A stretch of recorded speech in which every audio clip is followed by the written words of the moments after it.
The other thing I wanted to talk about was a couple of the ways that I've used tapping, which I think it might be of interest to you.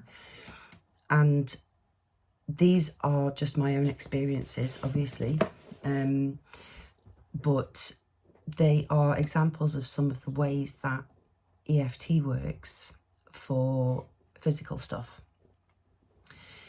That was quite a big surprise to me when I learned how to do it, because I started off just doing hypnotherapy and NLP. And when I found EFT and when I heard about EFT, I was quite curious about the kind of things that they were saying were possible, of how it could help emotional issues, but also physical stuff. So what I've decided to do since I learned how to do it is try it on everything that I could possibly imagine that I might be able to try it on. I have tried it on. There are very few things I've not tried it on, and there are very few things that it doesn't work on. And two of the ways that I have used it are for situations that it wasn't in place of any medical attention. And I want to make that very clear, that this is something that you can use in your home medicine cabinet, but like your first aid box, it doesn't replace medical attention if you're actually in need of that. So bear that in mind, please. 1 second. The first of those, and you'll probably be quite surprised that I'm telling you this story, but somebody that I know and love suffers with asthma. And when I learned how to do tapping, I was very much into let's just try it on whatever happens.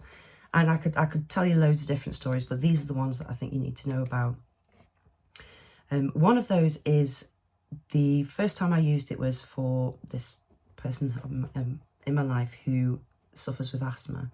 And we were on holiday, we were walking around, we were having quite a physically stressful day, walking up hills and here, there and everywhere. And they started to struggle with trying to catch the breath, trying to struggle with, getting the breath. So the thing is with breathing difficulties as well, is it can be difficult not to panic. And one of the problems with when we panic is that doesn't help our body to get the oxygen that we need. So it can make situations like that a little bit worse. So because we were out in the middle of shopping, I said, well, let's give this a go and let's try it. See what happens. And we tried it and it helped. So her breathing calmed down. She felt much better. Everything was okay. So that was quite an interesting experience, because there's quite a lot of stuff that I wouldn't have thought it would have worked with, that it has worked with. The other thing that I wanted to tell you about was my own experience with it when I was poorly last year. And when I was poorly, I was very poorly. And what happened basically is I wasn't well. I had a cold, what I thought was a cold. I had a bit of a sore throat. And I went to bed one night. I went to bed on the Friday night. Felt quite unwell, and I'd felt unwell for a few days. Woke up on the Saturday morning and my neck had started to swell up here. And over the course of the day, my neck got more and more swollen, and I ended up going to an out-of-hours appointment for 9 p.m. that evening. And I got there fully expecting them to just give me some antibiotics or send me home, even though I felt extremely poorly, extremely unwell. And they didn't. They admitted me and transferred me to another hospital. And it was all quite stressful and serious. And they put me on IV antibiotics immediately as soon as I was taken in by the out of hours, which was actually at A&E. And I spent the next week in hospital on IV antibiotics. And it was an extremely stressful, extremely scary point and extremely scary time in my life, as I'm sure you can imagine. The reason I'm telling you this is that when I was in hospital, I was admitted on the Saturday night, and I was started on antibiotics immediately before I'd even been transferred to the other hospital. And the doctors that I saw when I got to the other end, they were very concerned for a number of reasons about this swelling, which by this point I couldn't move my head at all. I was in severe pain, and I was very, very poorly. I had a very high temperature. I had this big swelling thing, and essentially what happened was they gave me the antibiotics, but this wasn't responding in the way that they thought it should have done. And there was when they come round and do the ward rounds, they were very concerned about this, and it got to a point where it just kept getting bigger. So even though it was a case of, right, okay, I'm in the right place, they give me the right medication, it wasn't stopping growing, and it was actually continuing to grow. So it was very, very stressful, very scary, as you can imagine, and I'm completely out of it with all sorts of painkillers.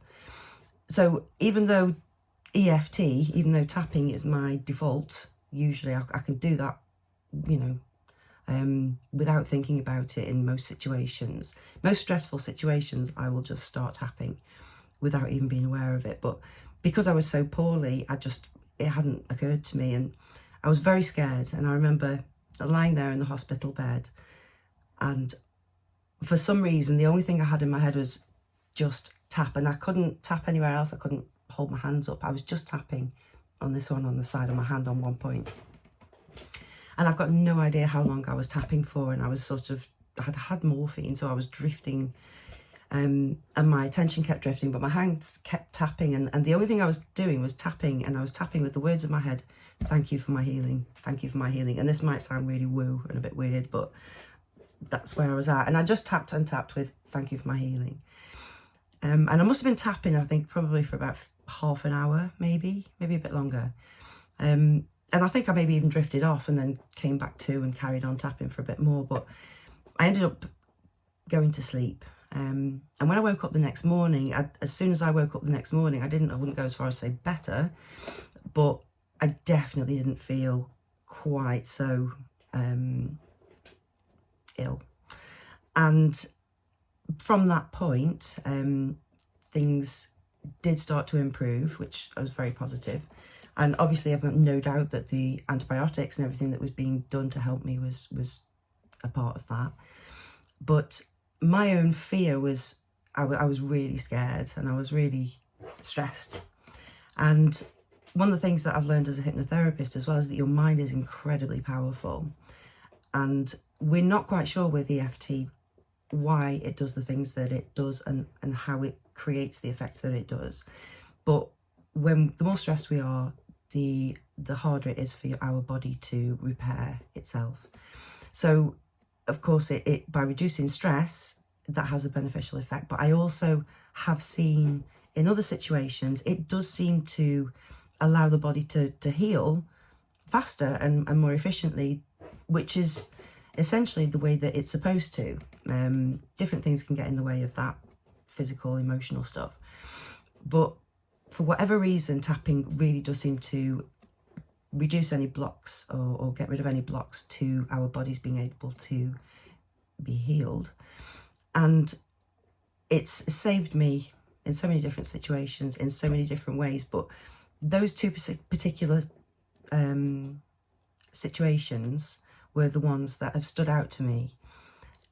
Again, as I said, there's quite a few other physical issues that I could waffle on about, but I think those are the two things. So with the whole coronavirus and this whole situation, it's really important to reduce your stress levels, which is beneficial for all sorts of reasons anyway.